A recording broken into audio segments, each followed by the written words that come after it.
Isang mabiyaya at masaganang araw po sa ating lahat at welcome back po dito sa ating YouTube channel at Facebook page. Ako po ang inyong lingkod, Tagapanood TV. Ngayong araw po ating pag-usapan ang balitang Anjo Eliana na tameme matapos gumawa ng legal action ang Itbulaga laban sa kanya. At ang video na yan ay galing po sa channel ni Showbiz Trend Update. Ilalagay ko po yung link ng channel niya sa description para mabisita niyo po. At syempre huwag niyong kalimutan na mag-subscribe dito sa ating channel.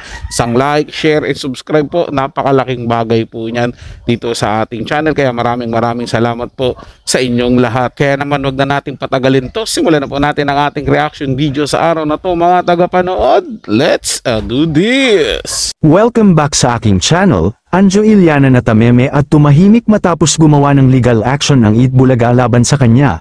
Ayon sa isiniwalat ni Ryan Agoncillo, natakot ba si Anjo? Panuurin at pakinggan ang buong detalye.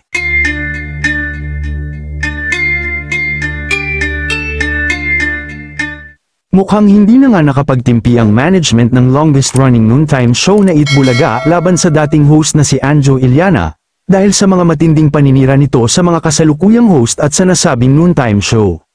Dahil gumagawa na ng legal action ang management ng Itbulaga upang kasuhan si Anjo dahil sa mga paninirang puri nito laban sa management, lalong-lalo na sa mga host ng Itbulaga, lalo na nang ibulgar nito na sindikato daw ang nasabing noontime show.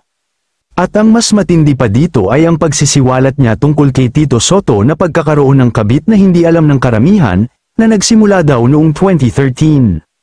Kaya naman dahil sa mga naging pasabog ni Anjo, ay nagdulot daw ito ng malaking kasiraan at kahihiyan sa longest-running noontime show, na pinag-ingatan pa man daw ng matagal ng legendary trio, na sa isang iglap lang ay nasira dahil sa mga sinabi ni Anjo. Pati ang ilang host ng Itbulaga ay hindi nito pinaligtas, dahil isiniwalat din ito ang mga nalalaman niya na hindi alam ng publiko. Kaya naman hindi na rin nakapagtimpi si Ryan Agoncillo. Kaya naman sinabi na nito na gumagawa na ng aksyon ng management ng Itbulaga para makasuhan at mapanagot si Anjo.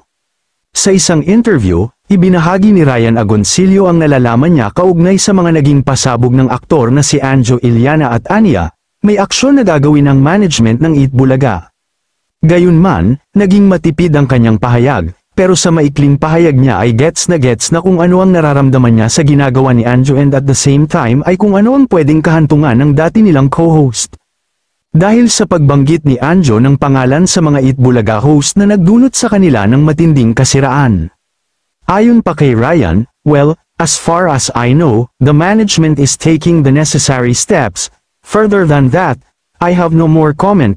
Ang mundo natin ngayon ay may karampatang action. Sa ngayon ay mukhang natahimik naman si Anjo at hanggang ngayon ay wala pang pasabog laban sa mga Itbulaga host, marahil nakarating na sa kanya ang mga statement ni Ryan Agoncillo, at mukhang nakaramdam ito ng takot. Kayo mga ka-showbiz, anong masasabi nyo sa ating showbiz topic ngayon? Ako tingin ko lang mga tagapanood ha, hindi po natatakot si Anjo Eliana yan. Kasi nung binitawan niya yung mga ganyan salita, alam niya po na mayroong mangyayaring ganyan. Kasi napakalaki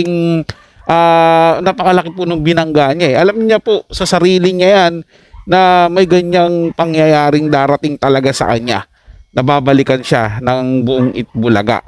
Ang ginagawang pananahimik ngayon ni Anjo Eliana, tingin ko'y paghahanda po para madepensahan niya yung sarili niya, mag-gather ng more evidence para magkaroon ng matibay na patunay doon sa aligasyon niya sa Itbulaga, lalong-lalo na doon kay Tito Sen at doon kay Jose Manalo, sa lahat ng mga binira niya sa Itbulaga. Yun ang nakikita ko dyan, mga tagapanood. Gayon pa man, syempre, kahit kailan naman, hindi po talaga nananalo yung isang panig na masyadong mahina. Diba? Kasi syempre, ito, makikita mo, isang buong kumpanya yung lalabanan mo. Diba, maraming tao yung nandoon. May mga kanya-kanyang kapasidad yan na kayang gawin. Samantalang ikaw, nag-iisa lang. Talong-talo ka talaga yan. Pero kung malakas naman yung ebidensya mo, malakas naman yung hawak mo na pampukol sa kanila, wala rin pong magagawa kahit gaano pa yan sila kalaki.